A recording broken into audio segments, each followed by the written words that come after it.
Fabalagha kullataini walam yataghayyar, lalu sampai kepada dua kulah dan tidak berubah.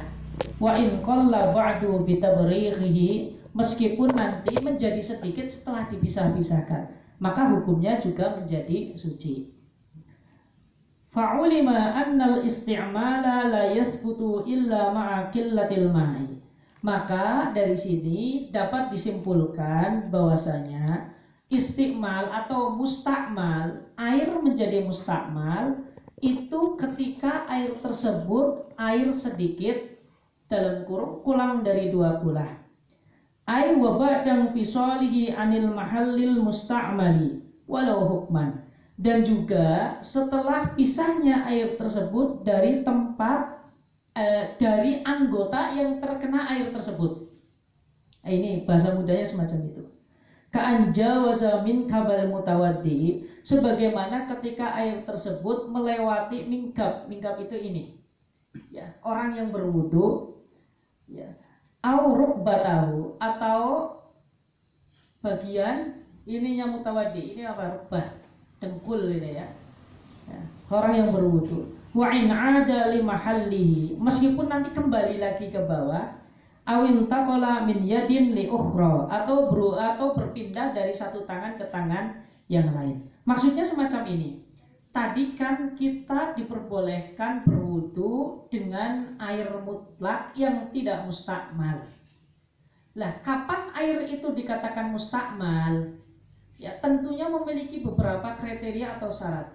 Air dikatakan mustakmal ketika air tersebut digunakan untuk berwudu atau digunakan untuk menghilangkan najis, maka ini dikatakan mustakmal. Ini syarat yang pertama. Ya, syarat yang pertama dari air yang mustakmal adalah ketika air tersebut telah digunakan untuk menghilangkan hadas atau untuk menghilangkan najis.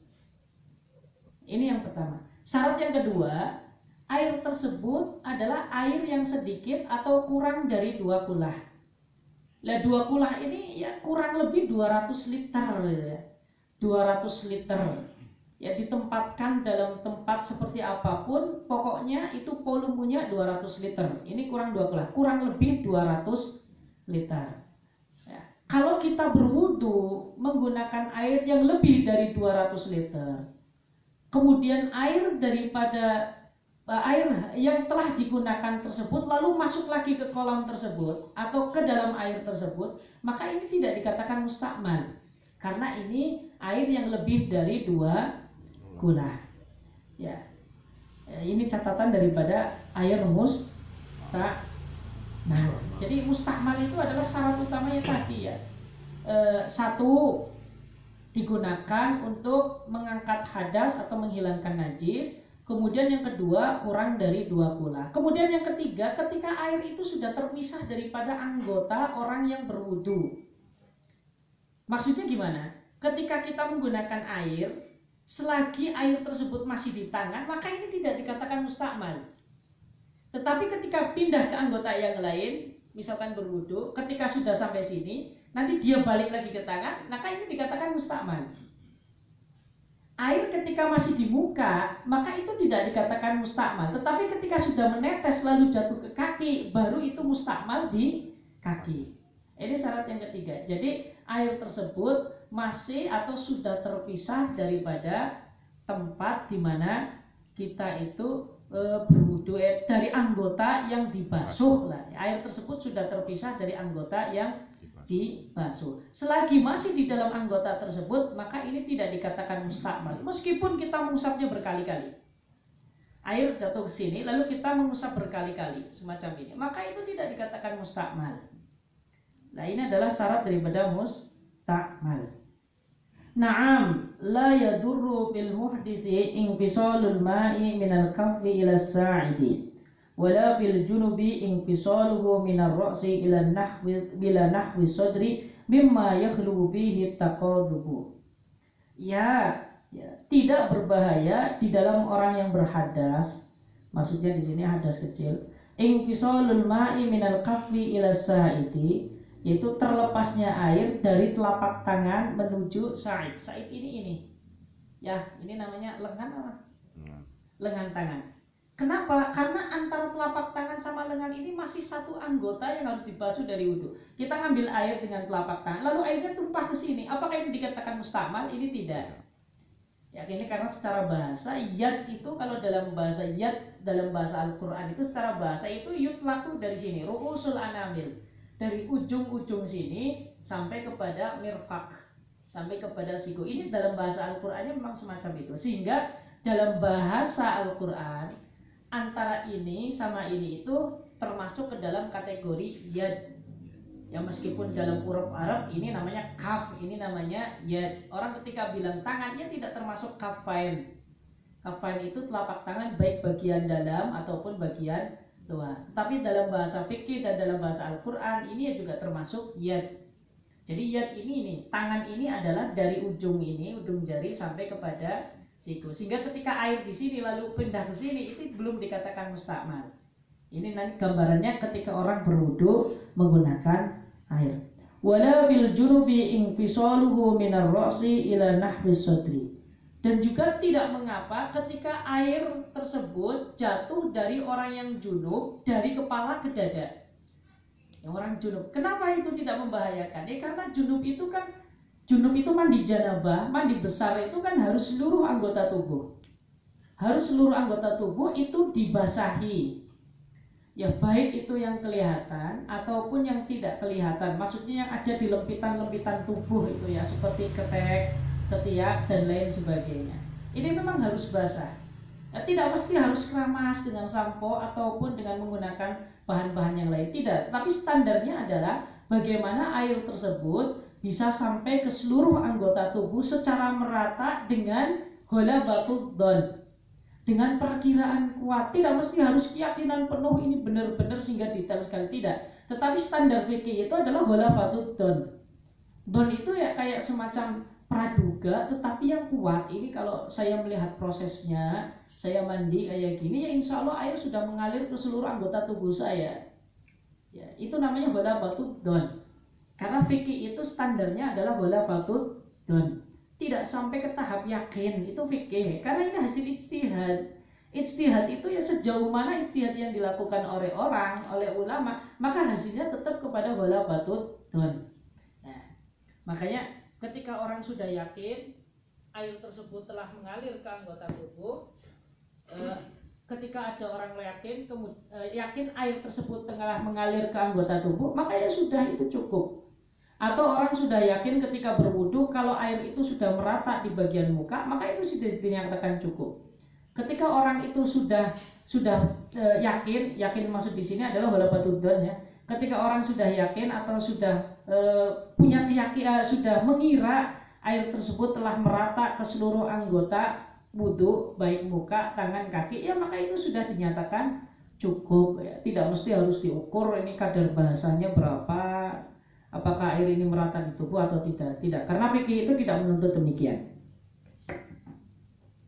Mimma yahlubu bihi taqallubu, dari sesuatu yang lumrahnya itu menetes.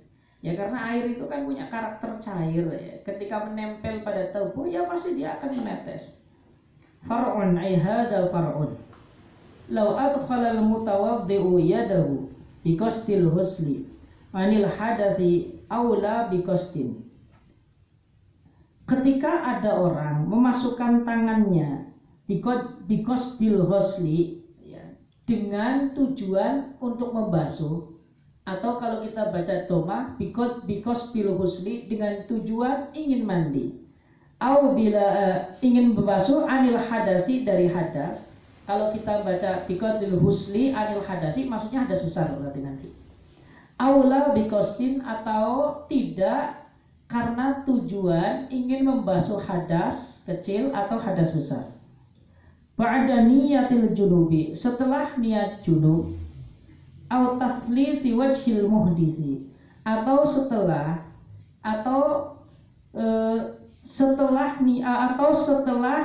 taslis wajhil muhdis. Taslis itu maksudnya setelah membasuh yang ketiga kalinya. Kan basuhan pertama di dalam berwudu itu wajib, basuhan kedua itu sunnah, basuhan ketiga itu sunnah. Kalau memaksakan membasuh yang keempat kali ini makruh. Ini makruh. Kalau hanya iktisar 1 kali sedangkan air tersebut masih turah dan bukan air wakaf, ini juga makruh. Kan orang membasuh muka itu kan disunahkan 3 kali. Basuhan yang wajib itu basuhan yang pertama, basuhan wajib. Kalau sudah merata maka basuhan kedua dan basuhan ketiga ini sunnah. Tetapi kalau memaksakan yang keempat malah jadi makruh. Nah ini maksudnya taslis wajhil muhdithi au ba'dal ghuslatil ula in qasadal iqtisar 'alaiha. Atau setelah basuhan yang pertama kalau orang ingin meringkas pada satu basuhan.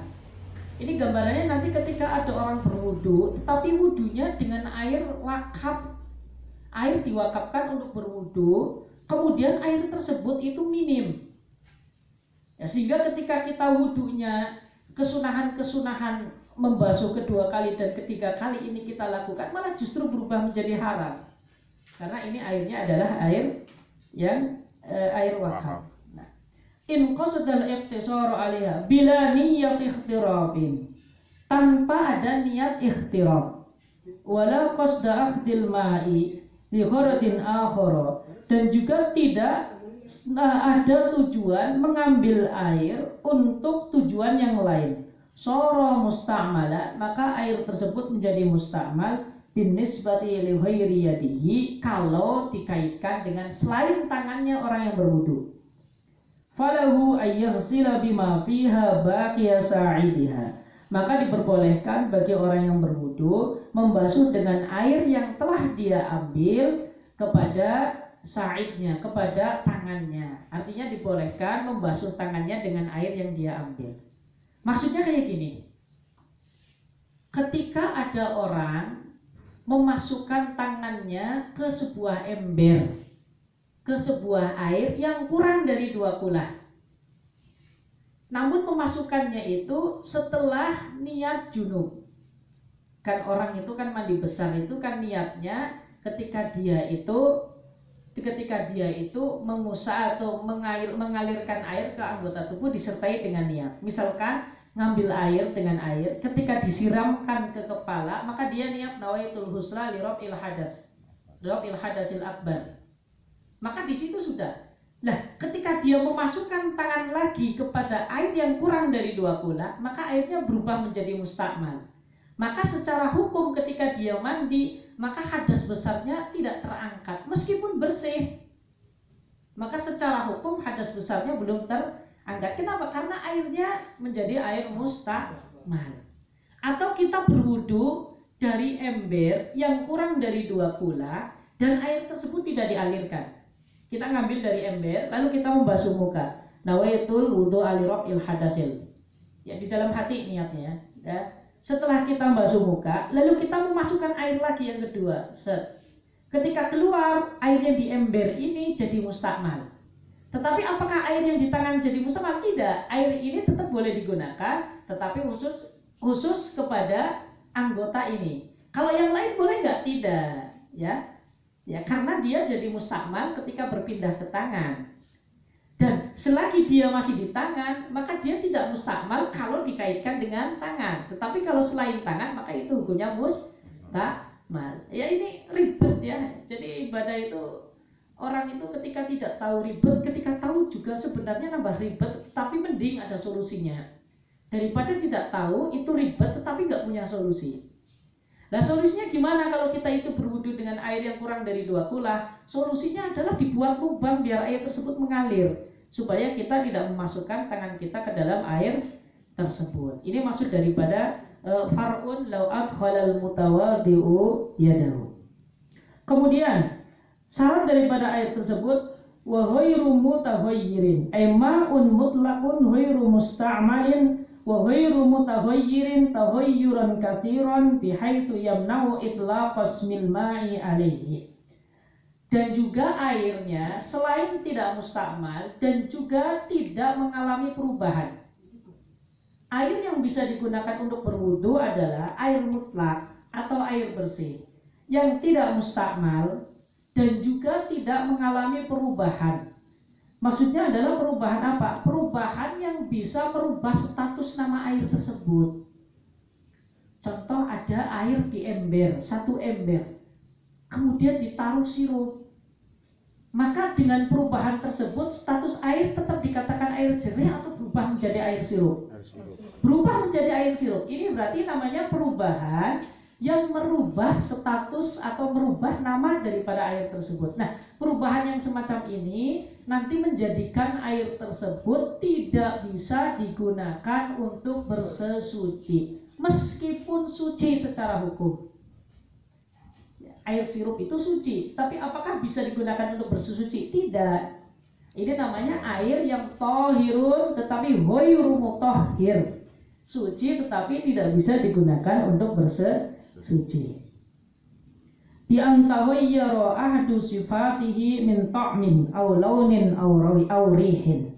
Lah, perubahan yang besar atau perubahan yang banyak itu adalah perubahan yang mempengaruhi kepada warna air atau mempengaruhi kepada bau air atau yang mempengaruhi kepada rasa daripada air tersebut. Maka ini dikatakan perubahan yang fahish menurut standar fikih. Perubahan yang berbahaya atau membahayakan dan bisa mempengaruhi status air tersebut. Ini namanya perubahan fahish. Nah, perubahan fahish itu ya ciri-cirinya itu ketika warna, bau dan rasa itu salah satu di antaranya itu terdeteksi, maka berarti air tersebut mengalami perubahan. Ya. Kemudian perubahan tersebut dikarenakan apa? Ya. Walau takdirian, meskipun hanya dikira-kirakan saja. Ya, perubahan yang dikira-kirakan itu ya contohnya ini kan air mustakmal itu kan dikatakan mustakmal dan juga bisa dikatakan mutaghayyir secara hukum, tetapi takdirian itu hanya dikira-kirakan saja. Atau perubahan yang dikira-kirakan saja itu ya perubahan yang terjadi pada air mawar misalkan, tetapi yang karena memang saking lamanya baunya menjadi hilang. Ya, ini namanya perubahan yang takdirian. Au kana at-taghayyuru bima ala udwil mutatahhiri fil asahi. Atau perubahan yang disebabkan karena sesuatu yang ada di anggota tubuh orang yang berwudu. Misalkan kita berwudu dengan menggunakan air, kemudian setelah kita berwudu, air tersebut itu menjadi berubah. Salah satu di antara sifatnya yang tiga tadi, rasa, warna, dan bau. Nah, maka ini air ini tidak bisa lagi digunakan untuk bersesuci. Wa innama yu'athiru taghayyuru in kana bi khalitin. Nah, perubahan ini bisa mempengaruhi status daripada air jika perubahan tersebut karena dicampuri oleh sesuatu ay mukhaliton lil ma'i, sesuatu yang mencampuri air. Wa huwa ma la yatamayyazu fi ra'yil air. Yang dimaksud dengan khalid itu adalah sesuatu yang tidak nampak di dalam mata kita dengan jarak kurang lebih 1 meter min majlisit takhatu. Ketika kita lihat dengan mata biasa tanpa ada bantuan alat atau dengan mata yang normal juga, maka kita tidak bisa membedakan sesuatu yang mencampuri tersebut. Maka ini standarnya semacam ini. Tahirin yang suci, wa qad ghaniyal ma'u anhu, dan air tersebut bisa dipisahkan daripada sesuatu tersebut. Kaza aparona, sebagaimana minyak za'faron. Kemudian wa thamari syajarin, dan juga buahnya pohonan nabata kurbal ma'i, yang tumbuh di dekat air, wawarokin, dan juga dedaunan ya, turiha, yang dilemparkan atau jatuh, summa tata, kemudian menjadi hancur, kemudian mempengaruhi terhadap salah satu di antara sifatnya air. La turabin wa milhima'in wa in turiha fihi, bukan karena memang endut, debu, wa milhima'in, dan garam air, wa in turiha fihi, meskipun dilemparkan di dalamnya. Maksudnya semacam ini. Wala yadurru, dan tidak membahayakan, taghayyurun la yamna'ul ismal ma'i likillatihi walau ihtimalan, perubahan yang tidak mencegah nama air karena perubahan tersebut sedikit, walau ihtimalan, meskipun itu dikira-kirakan, bi an syakka aw katsirun aw qalilun. Gambarannya ketika orang tersebut tidak yakin apakah air tersebut sedikit ataupun banyak. Maksudnya semacam ini. Salat daripada air yang bisa digunakan untuk berwudu tadi air mutlak. Kemudian yang kedua bukan air mustakmal. Kemudian yang ketiga bukan air yang mengalami perubahan. Perubahan yang bisa mempengaruhi air tersebut menjadi tidak suci karena berubah salah satu di antara tiga sifatnya. Ya. Di antaranya adalah perubahan di dalam segi warna, rasa, dan bau. Ya, kalau salah satu di antara sifat tersebut berubah, ya maka air tersebut tidak bisa digunakan untuk bersuci. Ya, ini ya standarnya adalah mengalami perubahan, baik itu air sedikit ataupun banyak. Ini kalau yang mencampuri adalah barang suci. Tetapi kalau ada air kejatuhan najis, maka kalau air tersebut sedikit, maka air tersebut menjadi air mutanajis. Ya, baik mengalami perubahan atau tidak. Air tadi yang kurang dari 200 liter, lalu kemudian kejatuhan najis dalam bentuk apapun, maka air ini berubah menjadi air yang tidak suci, meskipun tidak mengalami perubahan. Ini kalau airnya kurang dari 2 kula. Kalau airnya lebih dari 2 kula, maka air tersebut tidak suci ketika mengalami perubahan, yaitu salah satu di antara tiga sifatnya. Tetapi kalau lebih dari 2 kula, maka itu tidak mempengaruhi kesucian air tersebut selagi tidak berubah catatannya tadi. Ya, jadi kalau perubahan yang disebabkan oleh barang suci, kita standarnya berubah atau tidak, tanpa melihat air itu sedikit atau banyak. Ya. Kemudian kalau perubahan yang diakibatkan karena najis, kalau air tersebut sedikit, maka air tersebut menjadi mutanajis, baik mengalami perubahan ataupun tidak. Tetapi kalau air tersebut banyak, lebih dari 2 kula, maka itu dikatakan mutanajis kalau salah satu di antara tiga sifatnya berubah, dan dikatakan suci ketika tidak mengalami perubahan. Nah ini. Kemudian ada tanda kutip, ada tambahan. Kalau air tersebut mengalami perubahan karena dipengaruhi oleh sesuatu yang tidak mungkin terlepas daripada air. Contoh, di mana di situ ada air, maka di situ akan ada lumut. Lumut itu semacam tumbuhan yang tumbuh di dalam air. Nah, ketika air kok mengalami perubahan karena sebab lumut tersebut, tumbuhan yang ada di dalam air tersebut, dan ini kan tidak bisa terpisahkan ya, secara umum, meskipun dengan cara dijauhkan dari sinar matahari. Tapi kita berbicara secara umum, maka perubahan tersebut juga tidak mempengaruhi terhadap status air tersebut secara hukum. Termasuk perubahan yang dipengaruhi oleh tanah. Karena di mana ada air, dia pasti akan menetap dan akan melewati tanah. Ya, misalkan ada air tapi bau-bau tanah, apakah ini namanya air yang mutaghayyir? Tidak. Karena ini adalah perubahan yang diakibatkan oleh sesuatu yang tidak bisa dijauhkan dari air. Ya, dan lain sebagainya, ini dalam fikih banyak sekali. Ya, saya kira sampai situ dulu. Besok kita lanjutkan wa kharaja ya biqauli bi khalitin al-mujawir.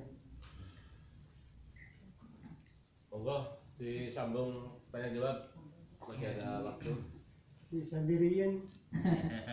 Oke, monggo Pak Eka disamping. Silakan. Pada tekap Ferry. Waalaikumsalam warahmatullahi wabarakatuh. Pakai pro ya. Keadaan di sini ya, kebanyakan di perumahan itu kan mengandalkan air pump ya.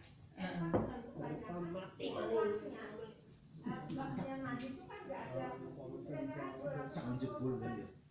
setengah 60 meter persegi ya. Iya. Sentimeter. Kebanyakan di perumahan ini rumahnya nggak gede-gede. Kalau saya yang masih 2 orang sampai gede. Ya, shower. Pakai Islam. Kadang-kadang nggak ada air karena pump nggak jalan itu kadang-kadang airnya cuma sedikit. Lah itu termasuk karena itu termasuk darurat kok enggak gitu. Oh, gini. Jadi solusinya tadi ya, ketika airnya kurang dari 2 kula, itu kan menjadi masalah ketika digunakan untuk bersesuci setelah kita niat. Tapi misalkan kita cuci tangan tanpa niat, maka air tersebut tidak mustakmal dipakai. Maka ini berarti solusinya